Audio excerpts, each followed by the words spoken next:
이번 KBC의 여론조사 결과 광주 시민들의 대선 민심 향배는 20대 부동층과 야권 단일화 영향이 주요 쟁점이 될 것으로 예측됐습니다. 지자체장과 지방의회, 지방공무원에 대한 역량조사 결과 지방공무원에 대한 평가가 가장 높은 것으로 조사됐고 특히 광주구청들이 좋은 점수를 받았습니다. 호남 쟁탈전이 갈수록 치열해지고 있는 가운데 국민의힘은 호남 홀대론을 띄우며 공략에 나서 목표 득표율을 30%까지 상향했고 민주당은 막판 결집에 총력을 기울이고 있습니다. 광주 화정아이파크 201동을 완전 철거하려면 고층부 잔재물 정리 기간 4개월과 전면 철거 기간 1년 6개월을 포함해 2년 정도가 소요될 것으로 추정됐습니다. 여러분 안녕하십니까? KBC 8시 뉴스입니다. KBC는 광주 시민 여론조사를 통해 여전히 대선에서 민주당 후보가 강세인 상황 등을 전해드렸는데요. 이번 여론조사를 통해 드러난 광주 시민들의 대선과 지방선거를 바라보는 민심과 쟁점을 이형길 기자가 정리했습니다. 20대 대선이 2주도 채 남지 않은 가운데 앞으로 남은 대선의 가장 큰 변수는 20대 부동층의 향배로 분석됩니다. 광주의 유권자 가운데 아직까지 지지하는 후보가 없거나 모른다는 답변은 7.1%에 달합니다. 연령대별로 살펴보면 20대 유권자가 17.5%, 그리고 연령대가 높아질수록 점점 부동층은 줄어드는 모습을 보입니다. 광주의 20대 유권자는 특정 당 후보에게 몰표를 주는 양상도 보이지 않고 있습니다. 이재명 후보가 11%포인트 지지율이 더 높기는 하지만 다른 연령대와 비교해보면 그 차이가 매우 작습니다. 대선에서 또 다른 변수로 분석되는 쟁점은 바로 단일화입니다. 광주에서는 야권 후보 가운데 안철수 후보로 단일화했을 경우 그 효과가 더 큰 것으로 분석됩니다. 먼저 윤석열 후보로 단일화했을 경우 이재명 후보의 지지율은 전보다 4.2%포인트 상승했고 윤석열 후보의 지지율은 2.8%포인트 상승했습니다. 안철수 후보의 지지율이 오히려 이재명 후보에게 더 몰리는 모습입니다. 반면 안철수 후보로 단일화됐을 경우에는 이재명 후보의 지지율은 소폭 하락했고 안철수 후보의 지지율은 20%를 넘습니다. 윤 후보에 대한 지지율이 대부분 안 후보에게 흡수되는 모습입니다. 계속해서 6일 지방선거 상황도 살펴보겠습니다. 광주광역시장 선거는 민주당 후보의 양강구도입니다. 이용섭, 강기정, 4년 만에 리턴 매치에 나서는 두 후보의 지지율은 오차 범위 안에 있습니다. 결국은 더불어민주당이 광주광역시장 경선을 어떤 방식으로 가져가느냐에 따라 두 후보의 유불리가 크게 갈릴 전망입니다. 감점과 가점을 어떻게 줄지, 컷오프를 거친 뒤 경선 후보는 몇 명으로 가져갈지, 또 당원 의견 반영 비율은 어느 정도로 할지가 관건입니다. 광주시 교육감의 지지율은 단 한 후보도 20% 지지율을 넘지 못했습니다. 후보들이 치열한 경쟁을 펼치는 가운데 결국은 선거일이 다가오면서 후보들끼리의 합종 연행, 단일화가 선거 당락을 가를 것으로 전망됩니다. 이번 여론조사는 KBC가 한국갤럽에 의뢰해 지난 21일부터 이틀간 진행했습니다. 자세한 내용은 홈페이지에서 확인할 수 있습니다. KBC 이영길입니다. KBC와 전남대 정책대학원이 기초지자체장과 지방의회, 지방공무원에 대한 역량을 설문조사한 결과 지방공무원에 대한 평가가 가장 높은 걸로 조사됐습니다. 특히 단체장 역량평가나 지방의회 평가에서 낮은 점수를 받았던 광주 각 구청들이 공무원의 역량평가에선 좋은 점수를 받은 점이 눈에 띕니다. 박성호 기자의 보도입니다. 광주 5개 자치구와 전남 22개 시군의 주민 만족도 평가에서 공무원 역량 만족도 평균 점수는 3.13점으로 단체장이나 지방의회 평균 점수보다 높았습니다. 신안구는 단체장, 지방의회 평가에 이어 공무원 평가에서도 27개 지자체 가운데 1위를 차지했습니다. 영광구는 3.31점을 받아 2위에 올랐습니다. 평가 점수가 가장 낮았던 지자체는 진도군이었습니다. 이어 목포시가 26위, 광양시가 25위, 구례군 24위 순이었습니다. 단체장과 지방의회 평가에서는 평균 아래였던 광주 5개 구청이 공무원 역량 평가에서는 무려 4곳이 상위권에 올랐습니다. 특히 단체장 평가 22위, 지방의회 평가 21위에 그쳤던 광주 서구청의 경우 공무원 평가 전체 3위를 기록했습니다. 광주 5개 구청 가운데 유일하게 광산구만 공무원 역량 평가에서 평균 이하의 점수를 받았습니다. 광주 광산구는 지난해 전현직 공무원이 부동산 투기 비리에 연루되기도 했고 지난해 말 음주운전을 한 공무원이 차량 4대를 들이받고 달아나다 붙잡히면서 논란이 일기도 했습니다. 전남은 5개 시가 모두 평균 이하였습니다. 목포시가 26위로 5개 시 가운데 가장 낮았고 광양시가 25위, 나주시가 완도군과 공동 22위, 여수시가 해남군, 장흥군과 함께 공동 15위, 순천시가 14위를 차지했습니다. KBC 박송호입니다. 광주 화정아이파크 201동을 완전 철거하는데 2년가량이 걸릴 걸로 보입니다. 광주 서구청 관계자는 201동 고층부에 매달려 있는 잔재물을 정리하는 데에만 4개월 정도 걸릴 걸로 예상되며 201동 전면 철거가 결정되면 이 작업에도 약 1년 6개월이 소요될 걸로 추정한다고 밝혔습니다. 예비 입주자들은 모든 아파트 건물을 전면 철거한 후 재시공해야 한다고 주장하는 반면 현대산업개발은 안전 정밀 진단을 거친 후 철거 여부를 결정해야 한다는 입장이어서 합의에 난항이 예상됩니다. 광주 아파트 붕괴 사고를 수사 중인 경찰이 미등기 전매 혐의를 포착하고 강제 수사에 나섰습니다. 광주 서구 신축 아파트 붕괴 사고 수사본부는 오늘 미등기 전매 혐의로 화정아이파크 시행사인 HDC 아이엔콘스와 토지 매입 용역업체, 철거업체, 광주의 한 세무서 등 4곳에 대한 압수수색을 벌였습니다.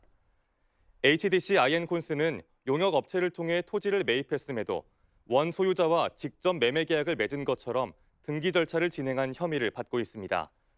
경찰은 막대한 개발 이익을 얻기 위해 토지 원 소유주들에게 아파트를 짓는다는 사실을 숨기고 매매 계약을 체결한 것으로 보고 있습니다. 광주광역시가 부실공사를 막기 위해 시장 직속 부실공사 척결 추진단을 설치합니다. 이용섭 광주광역시장은 올해를 부실공사 척결 원년으로 삼고 안전한 광주 실현을 위해 부실공사 예방제도와 정책을 총괄 기획하고 현장 점검을 전담하는 부실공사 척결 추진단을 시장 직속으로 설치한다고 밝혔습니다. 부실 감리를 막기 위해 건축주가 지정하던 감리자를 허가 관청이 지정하도록 제도를 개선하기로 했고 1억 원 이상의 건설공사에는 전담 감리 관리제를 실시하기로 했습니다.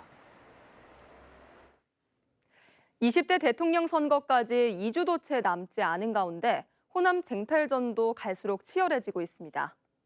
호남 홀대론을 띄우며 공략에 나선 국민의힘은 목표 득표율을 30%까지 상향했고 민주당은 막판 결집 지키기에 총력을 기울이고 있습니다. 정의진 기자입니다. 호남에서만큼은 역대 대선에서 열세를 면치 못했던 국민의힘 계열 보수정당. 오는 대선에서는 윤석열 후보의 지지율 상승세에 힘입어 꿈의 숫자였던 2자릿수 득표율에 이은 30%까지 노리고 있습니다. 최근엔 윤석열 후보와 이준석 대표가 따로 또 같이 잇따라 호남을 방문하고 있는데 이어 광주의 복합 쇼핑몰과 운전면허 시험장 등 기초 인프라가 부족하다는 점을 강조하면서 호남 홀대론을 화두로 공약을 띄우고 있습니다. 호남을 전통적 지지 기반으로 둔 민주당의 역할론에 정면 승부를 건 겁니다. 광주 쇼핑몰에 2탄, 3탄도 준비되어 있다는 것을 민주당에게 경고하겠습니다. 그래서 오늘부터 저희 국민의힘은 호남에서의 치열한 정책 경쟁을 예고하겠습니다. 민주당은 국민의힘의 총공세를 철진한 갈라치기로 규정하고 적극 대응보다는 민심을 살피며 지지세 결집에 집중하는 모습입니다. 호남 민심이 이재명 후보 지지율 제고의 전초 기지인 만큼 막판 결집 방어를 최우선으로 두겠다는 방침입니다. 호남 민심이 뜨거워질수록 수도권 내 호남 출신 지지층의 표심까지 움직일 것이란 분석입니다. 송갑석 광주시당 위원장은 당내 자체 조사 등을 근거로 광주에서 이재명 후보의 지지도는 상승 결집, 윤석열 후보는 빠지는 추세라고 강조하기도 했습니다. 검찰공화국을 막아내고 제4기 민주정부를 여는데 광주가 그 선봉이 되겠습니다. 이번 대선에서 호남에서의 선전 여부가 전국 득표율에 영향을 미칠 것이라는 전망이 나오면서 여야의 호남 쟁탈전은 더욱 치열해질 것으로 보입니다. KBC 정의진입니다.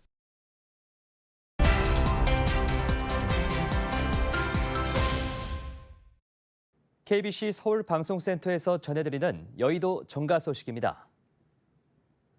첫 소식입니다. 이재명 더불어민주당 대선 후보가 무안국제공항을 아시아나항공 거점 공항으로 육성하겠다고 밝혔습니다. 이재명 후보는 오늘 구조조정을 방지하고 더 많은 일자리 창출을 위해 무안국제공항을 아시아나항공의 거점 공항으로 육성하겠다면서 지원책으로 국제선 확대와 활주로, 여객터미널 확장, 편의시설 확충 등을 제시했습니다. 광주 화정 아이파크 아파트 붕괴 사고 특별팀을 구성한 국민의힘이 다시 사고 현장을 찾았습니다. 원희룡 선대본부 정책본부장은 오늘 피해 입주 예정자와 가족, 상인 등과 간담회를 열고 단순히 정치적 접근뿐 아니라 전문가들로 기술적, 법률적 지원, 국회나 정부 차원의 정치적 대응까지 종합해서 지원할 것이라고 밝혔습니다. 5.18 민주화 운동 유공자 300여 명이 윤석열 국민의힘 대선 후보 지지를 선언했습니다. 이들은 오늘 국회 소통관에서 기자회견을 열고 국민의힘 윤석열 후보를 지지하고자 5.18 민주유공자 각 개인 자격으로 이 자리에 섰다며 꼭 이번 선거에서 잃어버린 정권을 탈환해 정권 교체를 할 수 있게 도와달라고 호소했습니다. 전남대 개교 70주년 기념 용봉포럼 강연자로 나선 더불어민주당 조호섭 의원이 국가균형 발전과 관련해 지역대학과 지방정부, 기업이 중심이 된 선순환 구조 전략이 필요하다고 강조했습니다. 이와 같은 지역 혁신 주체의 역할이 드러난 좋은 모델로 전남대 보조운동장에 조성 중인 캠퍼스 혁신파크를 꼽았습니다. 지금까지 KBC 서울 방송센터에서 전해드렸습니다. 오늘 저녁 6시까지 광주 전남에서 6,700명이 넘는 확진자가 나왔습니다. 광주에서는 병원과 요양병원, 주간보호센터 등 고위험 시설에서 확진자 11명이 추가되는 등 4,210명의 신규 확진자가 나왔습니다. 전남에서는 여수 466명, 순천 428명 등 22개 시군 전체에서 확진자가 잇따라 나오면서 신규 확진자 2,577명이 추가됐습니다. 대선 후보자의 벽보가 훼손돼 경찰이 수사에 나섰습니다. 광주 북부경찰서는 오늘 오전 11시쯤 광주광역시 북구 우산동 말바우시장 주차장에 붙은 20대 대통령 선거 벽보 중 특정 후보의 벽보가 훼손됐다는 신고를 받고 수사를 벌이고 있습니다. 경찰은 누군가 일부러 벽보를 찢은 것으로 보고 인근 상인들의 진술 등을 토대로 용의자를 추적하고 있습니다. 더불어민주당 2030 청년선대위가 코로나로 인한 혈액난 극복을 호소하며 헌혈 릴레이에 나섰습니다. 이재명 후보 직속 청년선대위와 더불어민주당 광주선대위 소속 청년 50여 명은 오늘 광주 김대중 컨벤션센터 앞 적십자 헌혈버스에서 헌혈 릴레이 행사를 가졌습니다. 이번 행사는 오미크론의 급격한 유행으로 헌혈 지원자들이 급감하면서 헌혈 참여를 독려하기 위해 마련됐습니다. 전남 지역 노동자 5,000명이 이재명 더불어민주당 대선 후보의 지지를 선언했습니다. 이들은 20대 대선은 노동의 가치 실현과 일하는 사람들이 행복한 사회를 만들기 위해 노동 존중 가치를 실천할 후보를 선택해야 한다며 이재명 후보가 이를 실현할 후보라고 주장했습니다. 이어 이재명 후보가 이번 선거에 꼭 당선돼 노동 존중, 공정한 노동 환경을 만들어줄 것이라 확신한다며 덧붙였습니다.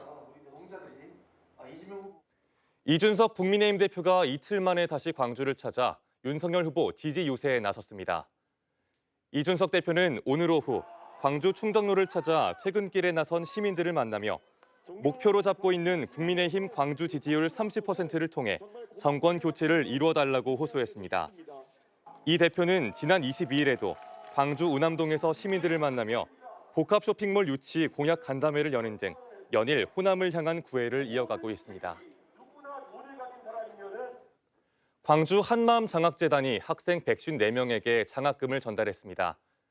박지영 광주 한마음 장학회 이사장은 가정 형편이 어려운 학생과 모범 소년소녀 가장학생, 잘못을 반성하고 근면 성실하게 생활하는 학생 등 154명에게 용기와 희망을 잃지 않고 성장하도록 장학금 1억 7천여만 원을 지급했습니다. 광주 한마음장학재단은 청소년 탈선과 재범을 방지하고 북한 이탈 주민 자녀를 돕기 위해 만들어진 장학재단입니다.